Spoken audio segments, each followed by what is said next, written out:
Bueno, vamos allá. Venga, chicos, razones trigonométricas de 30, 60 y 45 grados. Estos ángulos nos los vamos a encontrar pues muchas veces y es útil que sepamos las razones trigonométricas de estos ángulos. En este vídeo yo lo que pretendo es explicaros cómo se obtienen para así profundizar un poquito y que entendáis mejor qué es esto de las razones trigonométricas. Bien, vamos allá. Lo primero que tenemos que hacer es construir un triángulo rectángulo que contenga, por ejemplo, el ángulo de 45 grados. Bien, hay una manera de construir triángulos rectángulos, pero no es el momento de ponernos con eso. Si alguien tiene curiosidad, pues le podría hacer un vídeo muy interesante de cómo se construye un triángulo rectángulo. Pero lo que vamos a hacer es ayudarnos de objetos auxiliares. Por ejemplo, si tenemos un cuadrado y trazo la diagonal, vamos a ver. Para empezar, este ángulo es recto, triángulo rectángulo. Y creo que os dais cuenta que el triángulo, vamos a poner nombres, A, B, C, es un triángulo, para empezar, rectángulo. Y es isósceles, porque fijaros que el lado AC es igual al lado BC.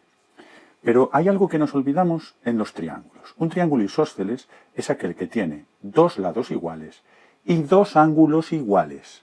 Por lo tanto, estoy diciendo que este ángulo es igual a este.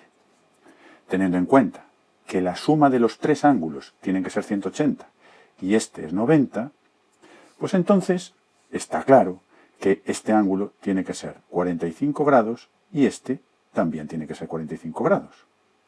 Bien, pues ahí tenéis un triángulo rectángulo donde uno de sus ángulos agudos, en este caso los dos, son de 45 grados. Bien, ¿qué voy a hacer ahora? Pues vamos a ver.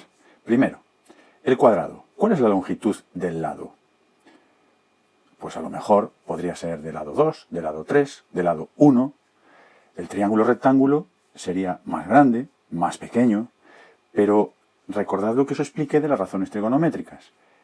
Todos esos triángulos, si yo hago las divisiones de dos de sus lados, siempre obtendría el mismo resultado. La razón es que esos triángulos todos son semejantes.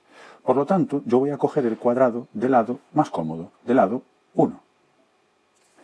Bien, y ahora voy a calcular el seno de 45, el coseno de 45, la tangente de 45. Voy a empezar con estas tres. Bien, necesito calcular la hipotenusa. Para calcular la hipotenusa aplicaré el teorema de Pitágoras. Si le llamo h a la hipotenusa,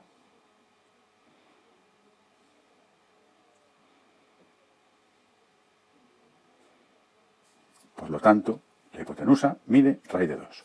Entonces, el seno de 45, que es cateto opuesto entre la hipotenusa, el 45 voy a fijarme, por ejemplo, en este. Entonces, el cateto opuesto mide 1 y la hipotenusa es raíz de 2. Si racionalizamos, es decir, multiplicamos en el numerador y en el denominador por el mismo número, raíz de 2, fijaros que obtendremos raíz de 2 entre raíz de 2 por raíz de 2, esto es 2, entonces obtenemos raíz de 2 partido por 2. Bien, vamos con el coseno. Cateto contiguo, que vuelve a medir 1, entre la hipotenusa, que es raíz de 2, o sea, lo mismo, raíz de 2 partido por 2. Tienen el mismo seno y el mismo coseno, 45 grados. Y ahora, la tangente de 45, si aplico la definición, haré cateto opuesto entre cateto contiguo. Cateto opuesto entre cateto contiguo, 1 entre 1, 1. Ya tenemos seno, coseno y tangente. Ahora, ¿quién sería la cosecante? La cosecante, recordad, no voy a aplicar la definición, voy a aplicar una relación. Es la inversa del seno de 45. Entonces sería 2 entre raíz de 2. La secante de 45. La secante de 45 pues sería la inversa del coseno, es decir, 2 entre raíz de 2. Y por último, la cotangente es la inversa de la tangente. 1 entre 1 es 1. Aquí tenéis las razones trigonométricas.